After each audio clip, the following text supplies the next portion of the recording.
Form is not other than emptiness, and emptiness is not other than form. And of course we know that form refers to all phenomena, and not other than means not different from and not apart from. And we talk about empty. Empty does not mean that it contains nothing. Empty of what? Empty of independent existence of a self. Everything comes into being due to conditional causation. And we already have given a definition of what conditional causation means. We elaborate a lot on the first perspectives of conditional causation. Conditional causations can be viewed, can be elaborated from 4 perspectives. Dhammadhatu perspective, karma perspective, alaya perspective. And Tathagata perspective, in other words, is talking about the same thing, conditional causation. But you can look at it from 4 different angles, and we already have explored Dhammadhatu perspective, which is all in one and one in all. We already have covered a major portion of karma conditional causation. Under the influence of karma, the conditions of reincarnation arises. What is karma and what do we mean by karma? We already have covered that. Now, I hope that within the next 15 minutes we can finish off with karma conditional causation. So we should all understand that conditional causation is not just a simple concept of, oh, everything is dependent arising, everything depends on other things. The reason why that we have rain is because we have the sun, we have water, we have temperature, we have water rises up into and form clouds, and clouds get cool off to form precipitation, and precipitation becomes rain. I mean, it's all conditional causation. Everything is conditional causation. Nothing contains its own inherent self-nature, inherent existence. It exists, but it exists depending on others. We talk about classification of karma. We're talking about propelling karma and reproductive karma. That's karma by functions, by functionality. Now, karma can also be discussed with perspective from time dimensions. Now, there are 3 kinds of karma. Immediately effective karma that you experience in this present life. Subsequently effective karma that you reap the effect in a subsequent life. Indefinitely effective karma. It may be experienced anywhere, anytime, until one attains nirvana. When you attain nirvana, there's no more karma left because you already have purified yourself to such a degree that there's no karma left. That's awakening. So, who eliminates the karma?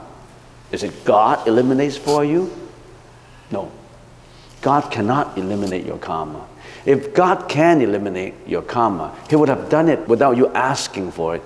Because of karma, we suffer. Because of bad karma, we suffer. So, immediately effective karma is what you experience in this present life.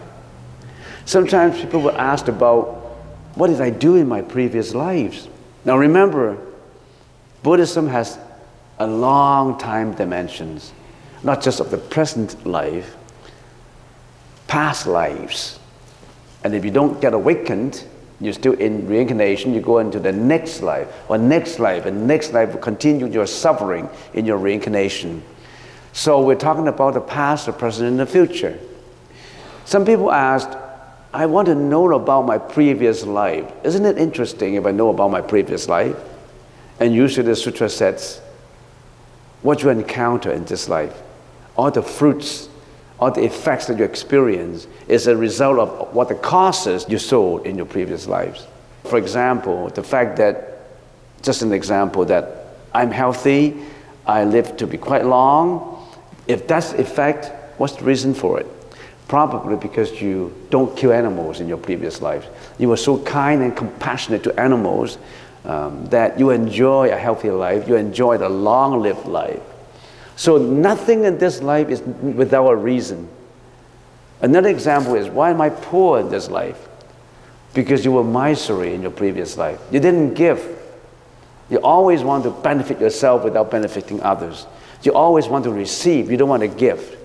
What you encounter now is a result of the causes that you've sown in your previous life. You reap what you sowed. So immediately affecting karma, experiencing in this present life. Subsequently effective karma, you don't reap it now, because what you have done now, the maturity of the effects hasn't come out. Some people will say, hey, I know Mr. Jones, and he's been doing all kinds of bad deeds, doing this and doing that, which is immoral. And why is he so rich? He has a good family and is enjoying himself, and he has all the luxuries in life. Why? Because all the good causes that he has sown in previous life, that contribute to his rich life, mature now. So he gets the maturity of all this good karma. But all the bad causes that he has done in this life will surely mature, not now, in the subsequent life. Because the karma of him realizing the present happy karma is so strong, so effective, so propelling, that he enjoyed it now. But sure, he will suffer from what he has done now, in previous lives. So don't get jealous about what people have enjoyed. They're entitled to it. Don't blame people for what they have not enjoyed, or what the difficulties that they faced, is they sowed their causes in previous life.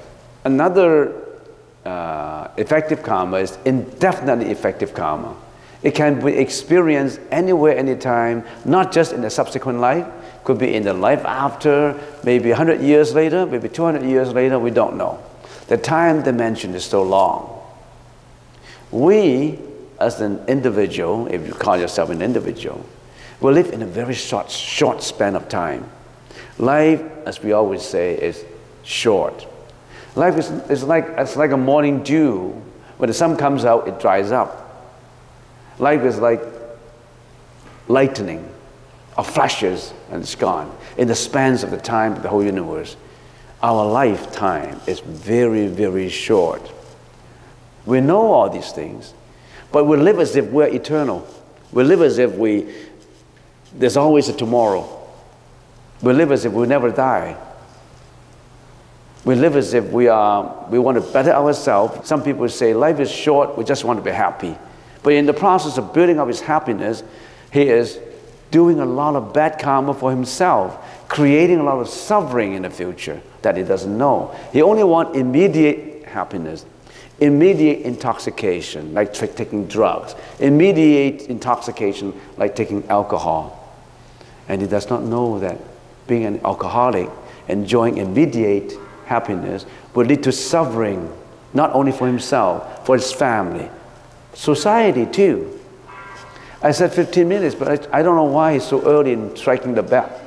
I haven't even finished. Next, propelling and completing karma. Propelling karma throws one into rebirth in a particular realm. If the propelling karma results from negative action, one is born in one of the three lower realms of animals, hungry spirits, or hell beings. If it is a result of positive action, rebirth occurs in one of those three higher realms: human realm, God's realm, or demigod's realms. We call it Asura's realms. Next is completing karma. Brings about the experiences one has within a given lifetime. It brings an end to the karma that propelled a being into a particular life. It is called completing karma, because the experiences brought about by completing karma gradually bring an end to a specific rebirth. So there's so many different kinds of karma when we come to analyze it. There's also individual karma and collective karma. Say that we're living in an affluent society, so affluent that the government takes care of everybody. But there are still some people begging. There's still some people who suffer. Like, for example, the Canadian society is an advanced society, yet there are people who suffer too. There are people who are rich, there are people who are poor, there are people who are healthy, there are people who are unhealthy. Collectively, we live in the same collective Canada. But individually, everybody is not the same. So we have individual karma and collective karma. In a tsunami, which is a collective karma, a tsunami happened, but a lot of people die. But there are some people who survive. So the individual karmas are different. What's the cause of karma? Ignorance. is the chief cause of karma. Associated with ignorance is craving, the other root of karma. All evil actions are conditioned by these two causes. Ignorance and craving have driven us to commit physical, verbal, and mental karma. It's your own ignorance, it's your own craving, not other people. My karma is created because of you. You infuriated me. My karma is created because you divorced me, so I get mad. My karma is created because you are the dad. You're irresponsible. You're not treating me nice. You didn't give me what I want. Actually, it's not. It's your own ignorance. It's your own craving. And of course, there are background educations and societal influences also, but these are also the remote karma that have been built up to contribute to who you are today. Causation, conditional causation. Who is the doer of karma and who is the reaper? Who does this karma? The five skandhas is the doer and the reaper. Or, insightfully, the five skandhas, the five aggregates, material, or we say matter, conceptualization, volition, and consciousness. So we say matter, feeling, conceptualization, volition, and consciousness is the reaper of the fruit of actions. Apart from these mental states, there's no one to sow and no one to reap. In other words, you are made up of the five skandhas, and we already have elaborated for many, many hours on what are the five skandhas. The body and mind do all these things. The body and mind reap all these things. The first lesson in knowing yourself is to know the five skandhas. Who are you? Why do I have a body? Where does my body come from? Why do I have a mind? Where does my mind come from? If my body goes in this life, where would I go? Would I become another body? If my mind goes in this life, where would I go? Would my mind have a continuation? Where did my mind come from? Where did my body come from? We all already have analyzed in detail